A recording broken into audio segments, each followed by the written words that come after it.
Zion Law School. We are back today. Hopefully we will finish up cancer in the Gospels. All right, so for those of you who may be new, this is the book that I am coming out of, the Gospels and the Zodiac, the secret truth about JC, the Christ figure, by the Reverend Bill Darrell-El. All right, the link to the free PDF is in the description area of this video, so y'all go ahead and get it. I hope everybody is doing well this morning, or this evening, or this afternoon, wherever you might be in the world, on the planet, I should say. So let me open up to our page. We are on page, all right. Okay, so we're on page 113. I'm going to start where we left off, okay? 113.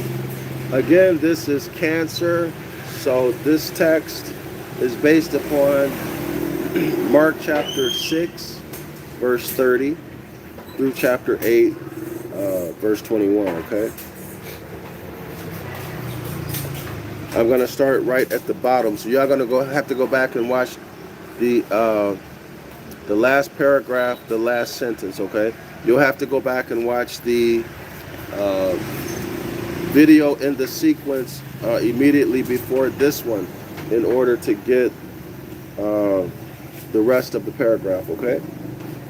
I'll begin with the last paragraph. Einstein expresses the same sentiment as Mark, but less dramatically and more philosophically, as follows. A human being is part of a whole called by us, quote unquote, the universe, a part limited in space and time. He experiences himself, his thoughts and feelings as something separated from the rest, a kind of optical delusion of his consciousness.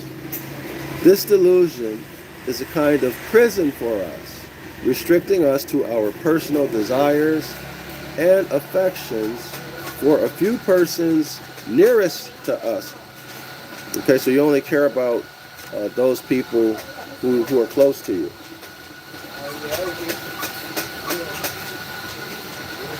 And you think that you're separate from everything and everyone else. This is what he's talking about. Okay? In other words, you don't realize that I am you and you are me, and whatever you do to me, you do to yourself. Basically, that's what he's saying.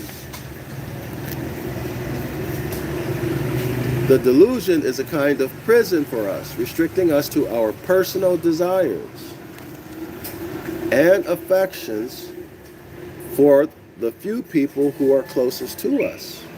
Our task must be to free ourselves from this prison by widening our circle of compassion to embrace all living creatures and the whole of nature in its beauty. So this is coming from Goldstein, page 126. So this is the Christian or the Catholic idea of universality. So when you hear the Catholic Church, well, the word Catholic itself means universal. Okay, so I will agree that everything and everyone, we are connected. We are the same light and the same consciousness condensed into this localized thing we call a fleshly body. That is true. That is true. However, what we do with the consciousness is a decision that we all make together, and most people, okay, come on. So, black coffee. It's black coffee on ice. So, it's in a to-go cup this time because I have a meeting to go to. So anyway, y'all might hear the airplane. I'm near the airport. That's why. I'm near the airport. But what I was saying is that although we all are the same consciousness, we use that consciousness differently. Okay? So that's why some people, you can be wherever you want. You can be higher self, you can be lower self, or you can oscillate between both. So you use that consciousness however you want. But each of us have our own, if you will, radio station. Okay? And we receive the consciousness at a certain frequency that's specific to us, much like your cell phone receives the signal that it's designed for, right? Or set to receive. But anyway, it is true that we are all the same. We're all one, connected to the same consciousness. That is a truth, that's a fact. At least according to modern science. The problem here is that on this planet, we are divided into families, right? And families have been given land grants. I guess that's not a problem. But it can be a problem because people may not want to follow the laws associated with being a man or a woman on this planet, which means you have to follow the natural law. You just can't go taking other people's stuff, taking their land, moving borders, dealing dishonestly. Some people, they don't want to follow that, right? Because they're using their consciousness in a different way. And this is what we see with the Christians and other religious people, right? And the reason why I can say that is you just take a look back at history and look at all of the wars. Okay, look at all of the wars that have been fought, the reasons that they have been fought for, the reasons that they have been fought, and what has been done. They have stolen other people's property, right? They've stolen other people's property. So I'm only speaking the fact. This is the historical record. So what do we need to conclude from this? My personal view is that I disagree with the author. Every man, every woman has to stick to their nation. Stick to your bloodline. Why? Because you're given land, you're given a land allotment based upon your bloodline. That's your family. Okay, you need to manage what's yours and follow the rules that are passed down to you from your ancient foremothers and forefathers. Period. Okay, so this is just simply an issue of management. Being able to live together in peace. Being able to do commerce in peace, that's all it's about. Once you violate that, you have problems. You have problems. Not just cultural problems, which means, for example, the way a man courts a woman in one part of the world may be very different from in the other. It might get you killed to do something, let's say in an Arabic country, that you can easily do, let's say in North America, let's say in Canada. That same thing might get you killed. Y'all see what I mean? It might put families at war, so on and so forth. So culture really does matter. People need to support their own nation, their own empire, and live according to the principles of the ancient foremothers and forefathers for peace. So when you have something like the Catholic Church telling people that they need to leave, abandon their families and turn to a spiritual doctrine, and everybody come together as one. Well, to begin with, that's not the way they got it. They got it through warfare, through violent warfare. And according to scholars that I have read, during those days, the Gospels, the verbiage was more combative. And it was not until they had conquered almost everyone and all over the planet that they began to tone it down and make it more passive. So you see these records, which y'all call the Bible, the New Testament, these are used. These are used politically to achieve political goals, whether you like it or not. All right? So these scholars say that it's well documented that when Christianity, the Catholic Church, went around conquering, they used language in the Gospels to support combat.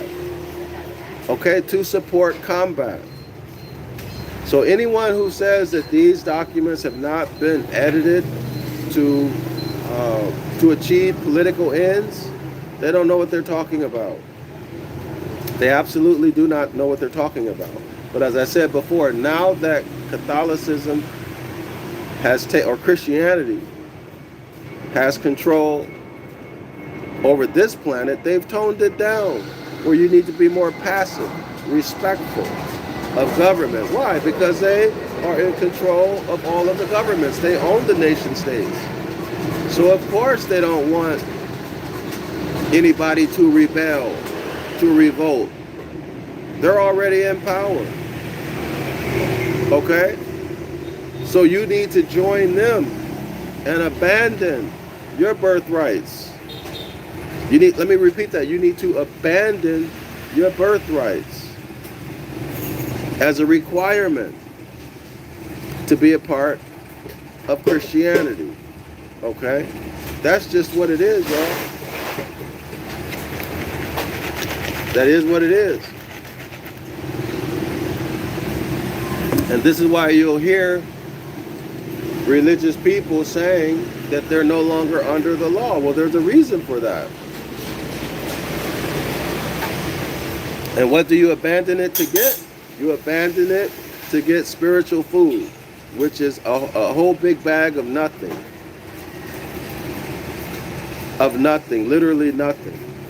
Of metaphors and things like that. Books,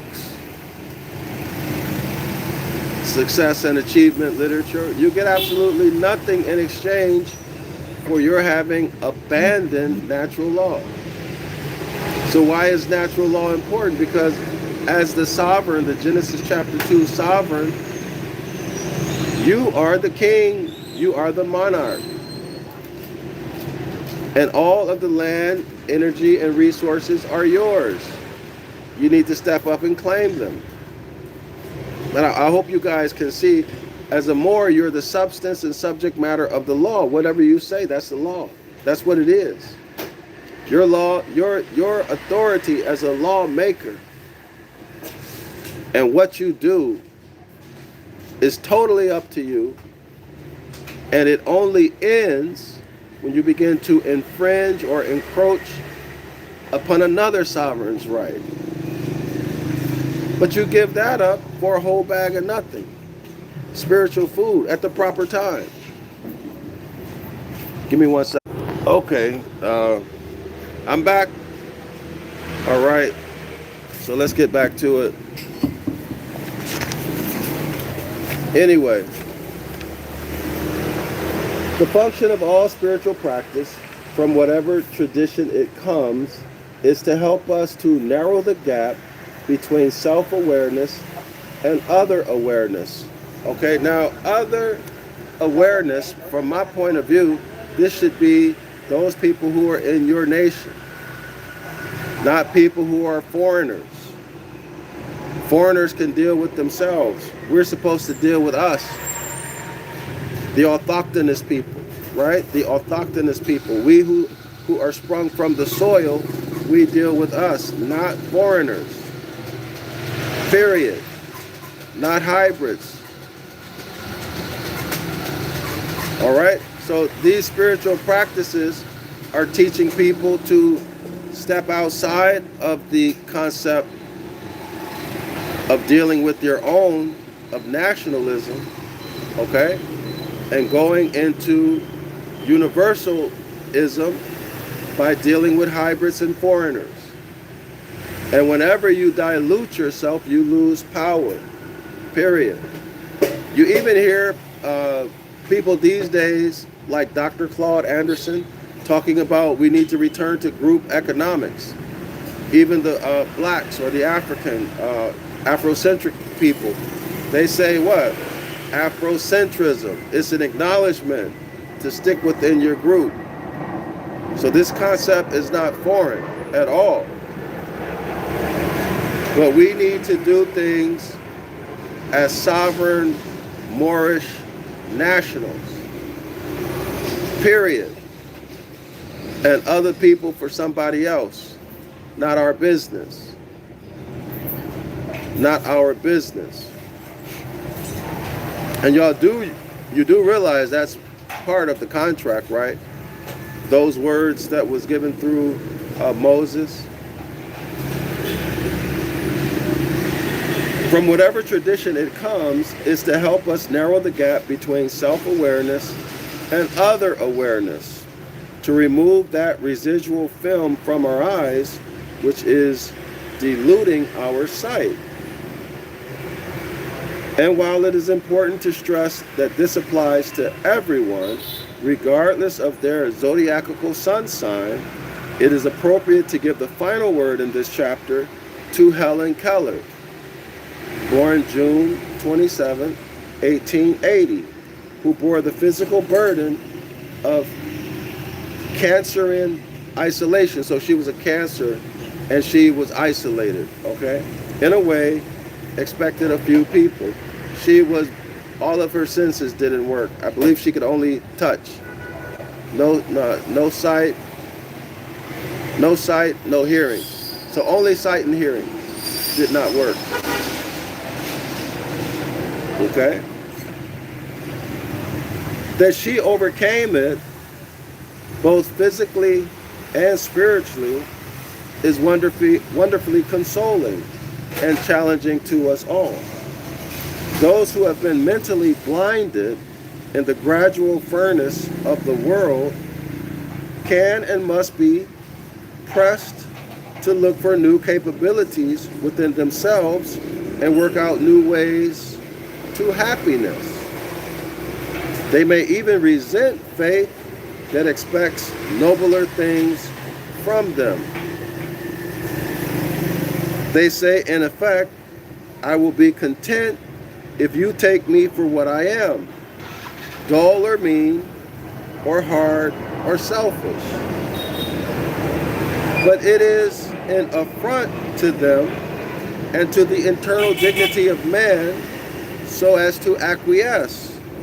How often it comes over us that there is much in us which our nearest friends cannot know, more than we dare or care or are able to lay bare. More of feelings, more of power, more of manhood. So let me say something. There are things that you should not tell people, no matter how close they are to you. Your feelings, your thoughts, well, I agree with that. You should not tell them. Some things are left to be only known by you. But this idea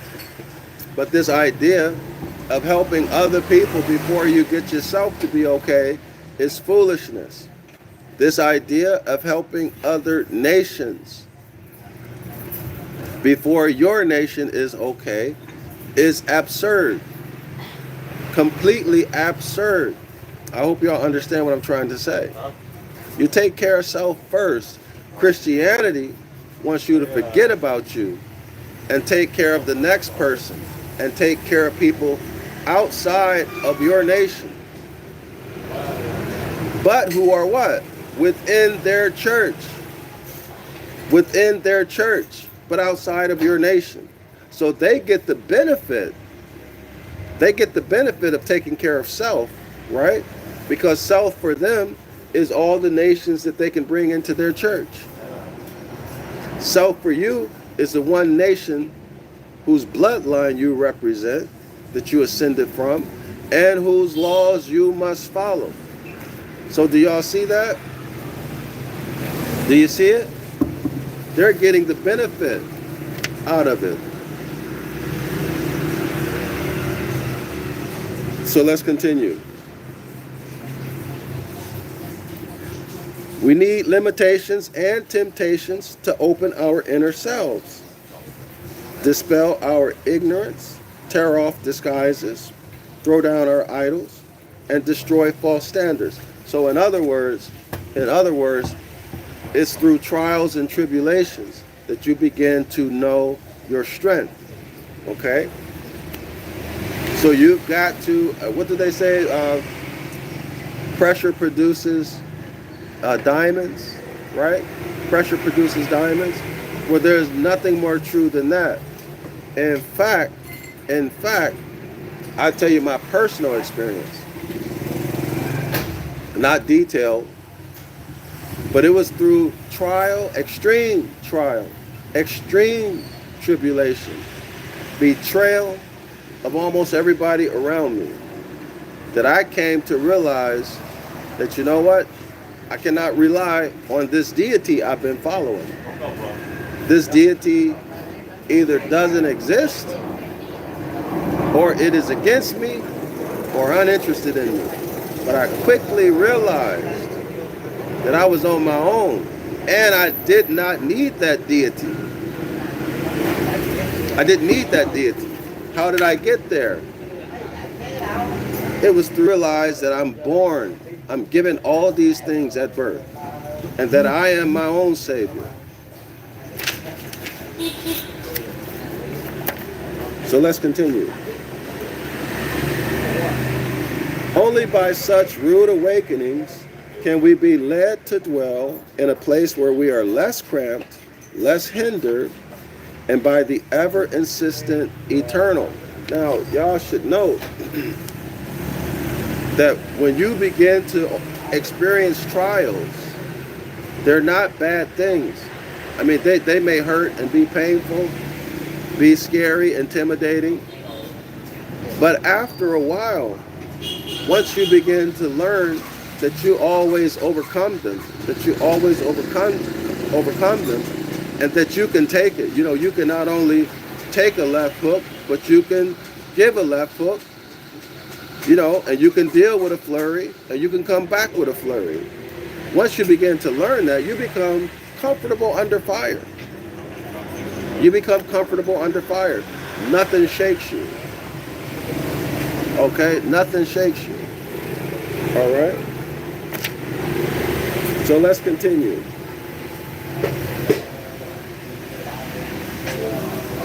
Only then do we discover a new capacity and appreciation of goodness and beauty and truth. So y'all see that this is nothing more than success and achievement literature that I've just read to you. You can get this same information out of any success and achievement book. You can get it out of following any type of meditative practice like Buddhism, etc. This is what Christianity is, and this is what they want you to exchange for your natural law and for all of the tangible property that you get. Also the intangibles. Islam to all the Moors. I'm Dr. DrYasapa from Zion Law School.